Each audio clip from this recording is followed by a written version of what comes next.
Wakanda Forever is now tracking behind Thor Love and Thunder and Doctor Strange 2, previous Marvel Cinematic Universe films that have come out this year, and it continues to show a step back for the MCU. It doesn't mean that Wakanda Forever is a flop. It doesn't mean that it's a financial disaster. It doesn't mean it's going to lose money. None of those things are true. None of those things are even close to being true. But it does show that the Marvel Cinematic Universe is having diminishing returns, because after these big opening weekends, you would think that these films would be on track for nearly $1 billion, but we saw Doctor Strange 2 not even hit $1 billion after that insane opening weekend. I personally predicted that Thor Love and Thunder would hit $1 billion. It didn't even really come close, and I felt like with all of those stars and all of those names involved, it would hit $1 billion worldwide. It didn't, and now you have Wakanda Forever playing off of the massively successful Black Panther. You have the unfortunate passing of Chadwick Boseman, and yet Wakanda Forever, again, not performing terribly, but definitely not performing up to the standard in which the Marvel Cinematic Universe would expect, especially with this particular film and all of the attention on it. So right here are the Wednesday numbers, and it says Wakanda Forever scored 8.1 million on Wednesday, 213 million total. Again, fantastic number for all practical purposes. First Wednesday comparisons, Doctor Strange had 9.1 million, 1 million more than Black Panther Wakanda Forever, and Thor 4 had 8.9. So that just shows you that it's continuing to trail behind them. Now, if we back up just a few days ago, it says Wakanda Forever Monday box office sees a steep drop from the weekend, which is among the highest drops of the MCU films for a Monday. Wakanda Forever saw a 72.8% drop from Sunday to Monday and brought in $11.1 million.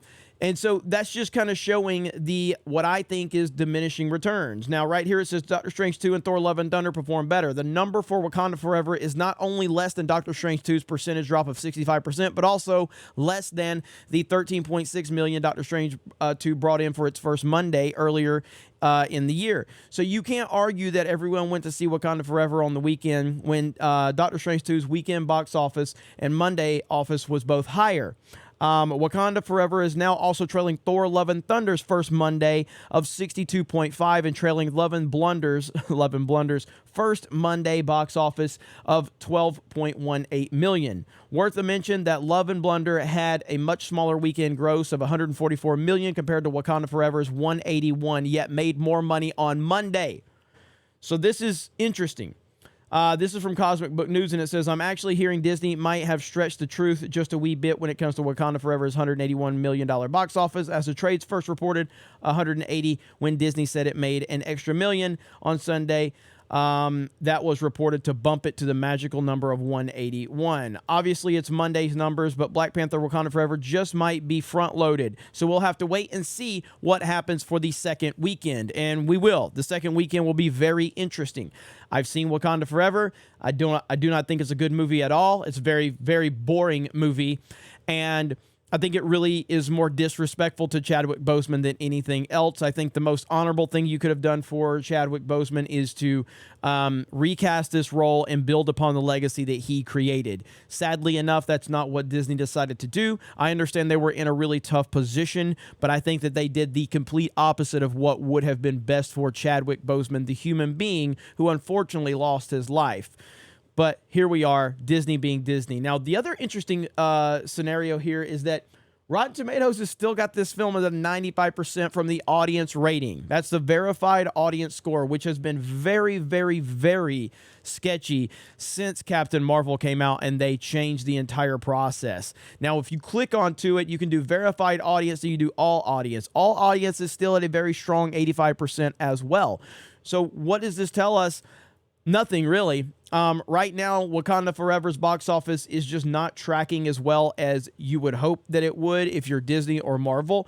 Ultimately, it doesn't mean that it's a failure. It doesn't mean that it's losing money. It doesn't mean that it's a flop. I have to continue to reiterate that because those narratives continue to go out there that that's what we're saying. We are just talking about the playing field, the standard in which the Marvel Cinematic Universe has created for itself, and now we're starting to see things slow down significantly on films that you would think would not be slowing down. You had massive star power in Thor: Love and Thunder, massive star power, massive momentum with those particular characters, also adding Christian Bale into the fold, and it did not perform up to the standard in which they hoped it would. Doctor Strange 2 opened up to a massive opening weekend, an insane number, but failed to hit that magical $1 billion mark.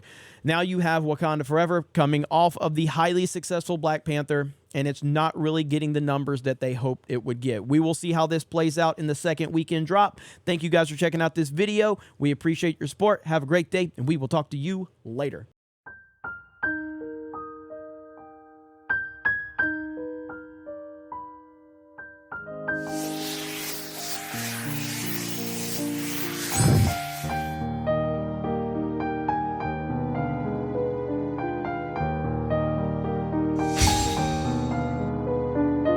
Now kiss.